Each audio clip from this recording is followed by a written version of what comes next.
Hello, welcome back for more Tezos analysis. I'm Rocky Outcrop, this is the Rocky Outcrop channel. We're all Rocky Outcropticians together. If you've just joined us for this video for your first time, then welcome to the family. We do these videos every day, so thank you so much for tuning in. And let's just dive on into the charts and see what Tezos.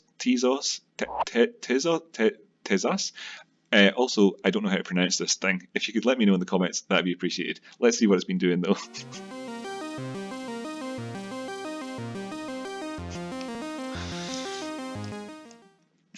Okay, so here we are back in the Tezos chart for some Tezos analysis.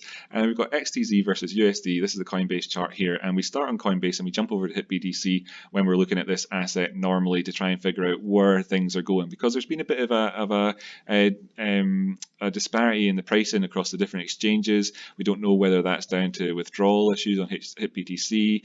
We don't know if this amortization here that's happening is being done by bots, big whales, the retail market, or the exchanges themselves. We as a small fish will never really actually know that because we have our own little bubbles to live in, but we can certainly look at the prices and see if there's any sort of if there's a formation happening or anything like that we can try and get some more information from and see behind the curtain. So what we're looking at with Tezos at the minute is essentially that we've come down here, we broke through this 236 on this Fibonacci retracement, which created it, made it valid, and then we came and we said, well, when this happens, then we'll be looking down here to this price here at the 382, around about $2.70 for a turnaround. Of course, we were actually kind of thinking as well that you could be looking down as 260 and stuff like that with the wicks and everything else, and then you could be looking for potential for this to act as support, for this to turn around and continue to the upside, because this is the edge of the profit taking zone. Of course, the profit taking zone starts here where the least greedy profit takers start taking all of their profits. So you can imagine, say you had a trade of 100 contracts and you were a very not greedy person and you use this type of analysis frequently, you might think to yourself that you would sell off 70 of your contracts there at that price. You might, for instance, if you're very not greedy. Now, this isn't financial advice, and I'm not a financial advisor. I don't even know any financial advisors. I've never met one, and I hope never to.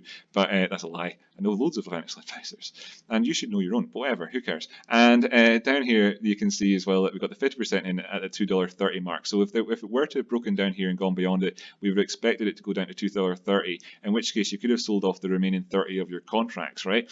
If you were to be a bit more greedy about things, you could have done, for instance, is sold off 30 of your 100 contracts in around this area and thought to yourself, I'm going to hold out and try and sell another 30 here and another 30 down here at the 618, where you've got the biggest profit taken. Your biggest percentage profit would be on that short, would be down here at those levels. You could indeed have done that, or you could have even have said to yourself, hey, look, I'm going to sell off just a small fraction of my account here and being very greedy about it. Now, I always recommend really to people to whom it's legal and appropriate for me to give financial advice. Of course, this isn't for you because I don't do legal and appropriate financial advice for my audience here on YouTube. This is strictly speaking just me as a spirit guide talking about what I would personally be doing, and this is not financial advice. But however, I would say that it's always best to not be greedy and to go for it and to try and take your profits, when you've got them on the table, and don't let them fly away from you. So I probably would have taken some profits in around this area as it was wicking down into this zone here. On either of the last 2 days, really, and then be assessing my options. Now, of course, you wouldn't be at a loss until you were coming back up to anywhere in around this area up here where we broke down from, perhaps maybe at the 21, in which case, or perhaps you only went short, perhaps maybe here at this blue line when we crossed down below here, you could have said, well, we've broken the next resistance down, maybe we're going to go on further, or the next support, sorry, and it's going to become resistance, and then, this is where I'd be currently managing my trades around as well, in terms of thinking to myself, like, I'll take the profit that I've got and wait and see how things go. You can always re-enter into trades on the other side of things. Now, that's the very bearish point of view, because of course, pardon me, we could see this asset go towards the upside. Now, let's just check out the difference in price. Yesterday, HitBTC was more expensive than Coinbase. Right now, they're almost exactly the same. I mean, it's $2.88 there and $2.87.6 there on this exchange. It's $2.89 on Bitfinex, Bitfunny, and then it's $2.89 on Binance, right? So anyway, over here on HitBTC is 287. So I think it's fair enough to say that the prices are more or less the same now, and that's obviously quite different to how they've been performing recently. Now, we had a more bullish perspective on this particular chart. We're looking at the consolidation pattern here of this triangle operating in and around an area of previous resistance here, because we have an all-time highs Fibonacci retracement drawn in from the all-time high down to the all-time lows on HitBTC, so we can actually use the full range of its pricing ever and look at how this actually performs. And we can see that the prices then as well we had drawn in, we said, well, look, if this was to not get, if we can't respect this Fibonacci breakthrough that we had for a very, very, very short period of time, I think didn't show up on the daily, did it? No, it didn't, but I think we have some maybe on the 4 hours. Yeah, if we don't respect this on the 4 hours, and 4 hours are not reliable enough, really you should be basing things off of the 24-hour chart sort of as your minimums. But again, I'm not a financial advisor, so do your own thing. But you'd have, yeah, so anyway, we had the measured move off of that, and we were kind of thinking anyway, before this really even looked like a consolidation type pattern, that if it were not to respect that $3.11 or so, $3.12, that the next downward target would be $2.58 on this particular exchange, and we've actually met both of those targets right now. So in terms of how I'd be managing my position right now, I'd be curious as to, and I'm curious as to yourself as well, let me know if you guys went long in and around this price here at all, or if you took profits on shorts, or what you would have done, because those are the clear areas. Now really the question becomes, can we actually go on and just get on with the prevailing trend overall? And why do I say it's the prevailing trend overall? Well, if we just take a line here from the previous lows really and say as part of this upward trend here that the most fair and reasonable place to say was the previous lows over here, you can see we've not made a new low quite yet, so that is why you can say that's the prevailing trend. You can see, you can't quite say that about on the 24-hour chart, you can't quite say that about Bitcoin, for example, because as you see on the Bitcoin 24-hour chart that that last low was in around this area at around 9,200, and the prices have subsequently come down on lower down. Excuse me for all the noise on these charts, by the way. If you're new to the channel, then I'm sure I'll explain it all to you in due course, absolutely, and I hope I'm not noising you up too much, but we'll go back over to here, it's a bit quieter. And but you can see the point that I'm making there in terms of the lower highs, that we've not actually done that here, or the lower lows, not actually done that here on this chart. But of course, when you look up the time frames, then it's harder in a way to say that, because the lows for us, we haven't actually set in any lows on the weekly chart really since we broke above the $1.50 or $2 level. We haven't actually set in any lows, and will this become our low on the weekly chart? And maybe when we could look forwards and say, well, that was that one, and in the future maybe come back down and retest this level and have this as sort of as an area to pay attention to. We could, absolutely, but of course we could also go on to make actual lows here on the daily and the weekly, and we could see something happening over time, you know. So if this level wasn't respected, where would I look to next? Well, I'd probably look to the 55 moving average, to be honest with you here, because we've got a lot of clear sky down below, and as you can see, there's zero trading activity on the VPVR really anywhere down here, because this rise was so quick with so little trading going on during it across all the exchanges that there isn't anything really that much to be looking at in between times, and that the best targets for you at the minute really do come over here in the Coinbase chart, where you could draw the same thing on either chart. Let's be clear about that, but it's just that this is the way it's laid out for me for convenience and explaining it in these videos.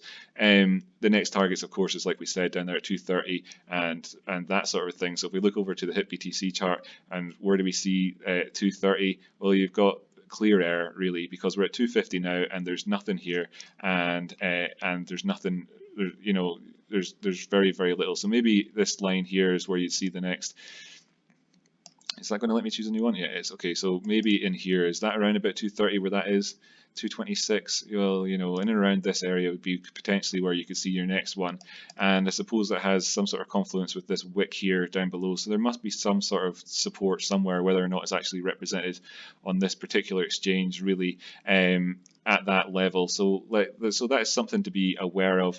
Should we break down here, that would be your next target in line, and of course managing your risk is easier around this level and this level than it is anywhere in between. As I say in all my videos, trading in the range is difficult, whereas trading at the top and bottom of range is, you know, ludicrously easy. So you've got it's your choice what you do, it's up to you of course, but I don't give financial advice like I said, but personally what I'm looking at are these lines here as to managing my trades. Thanks very much for tuning into this one. That line at the top, by the way, is $3.12. I've said these already, but I'll just reiterate them. $2.58 and $2.30. If we look over to the Coinbase chart again, I'll just reiterate those numbers again. You've got $3.20 here where the 236 is if we want to start going towards the upside again. You've got our current support, resistance, whatever this turns out to be, in here at $2.93 or so, and then the next slide down of course is $2.70, and then you have where these wicks have come in and around, and there isn't any action there to show us, but we can see the VPVR is kind of indicative at the minute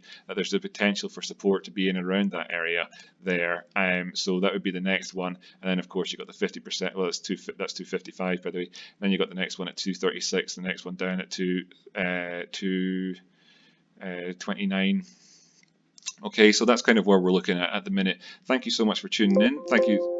Oh God, I hope that is, there's notifications came up there. I hope it didn't ruin the end of the video. Thank you so much for tuning in. Thank you so much for becoming a member of the family. It's so great to have 115 Rocky Outcrop competitions out there. It's 116 really if you include me in that calculation. So just take the amount of subscribers, add one. That's the amount of Rocky Outcrop competitions there are in the world. We're fantastic people. Thank you so much for being part of the family. Well, actually, I've said bye, and if you've made it through here, consider this to be bonus content. Okay, so and if you've made it through here and you've not liked and subscribed, then then I guess you're probably just like the way that I used to use YouTube. You don't really subscribe to folk or whatever, and I get that, but I'd appreciate it if you did nevertheless. You can see, I suppose, just this bonus content that we have the potential for a sort of ascending triangle here on the 4-hour time frame, right? So you know, you could have this here as perhaps the resistance here, like we said, and if it did break down from below here, then you could expect to get a sort of measured move off the back of that would take us down as far as these other targets down below, as you can see quite easily. You know, like that's the sort of thing that we've got in store if that were to happen. But also then you can see that we've only really just marginally got above this line of the 290 level in the last, you know, couple of days, whereas previously it did act as support for us just a little bit and then became resistance. So really this is crucial what we're looking at right now here in terms of the price for the next, you know, number of 4-hour candles. And of course anything could happen in terms of volatility and whatnot, but really that's what we're looking at to zoom right in there. You can see it here so clearly on the 4-hour chart, and if you want to see even more clearly, then you can look down on the 1-hour chart, and I'm sure that's more or less the same. In fact, this line here could be a bit high, and this could then be acting as currently as a fake out of this sort of formation, if that's on the sort of the hourly chart, like this was a fake out before. Of course, you know, that wasn't part of the formation then at that point, but you get the point I'm making. And yeah, in terms of oscillators and whatnot down below, there isn't really anything much to be said, otherwise I probably would have said it in terms of bearish divergence and bullish divergence and all that sort of stuff. I'll just go through them real quick to make sure I didn't say that wrong there. Yeah, no, we're not seeing anything that stand out, so there's no warning signs to be had for us. Actually, as we go right up above this line, 297 now, I mean, the last few minutes of this video I've been saying it all for me really in terms of this box over here with the prices. Currently, I would have got in and around there if I'd been doing this myself and trading it live and talking about it with an easy, low risk, easy to manage risk area there. Especially that line there happens to be on top of the 50 simple moving average as well as it happens, and then and that would be where I'd be managing my risk. And then of course I would be looking to right now I'd be looking to potentially take profit in and around this area here, or indeed right now where we are in at that $3 level, because $3 in and of itself means something. But if we just dive back over to the HitBTC chart, we can see that there's the target all the way up here at $3.11, which could even translate to $3.20 or so over on this chart here. So that's what I'd be looking at currently and keeping my eye out for all of that. And nobody ever went bust taking profit, so you know, there's no shame taking it wherever you take it at. All the best. Thanks so much for joining in, and wow, that was an extra, say, bonus content. It's probably half the video length. I'm a fool, but you know, that's what, you know, you've got to learn somehow. Thanks so much. I'll see you next time.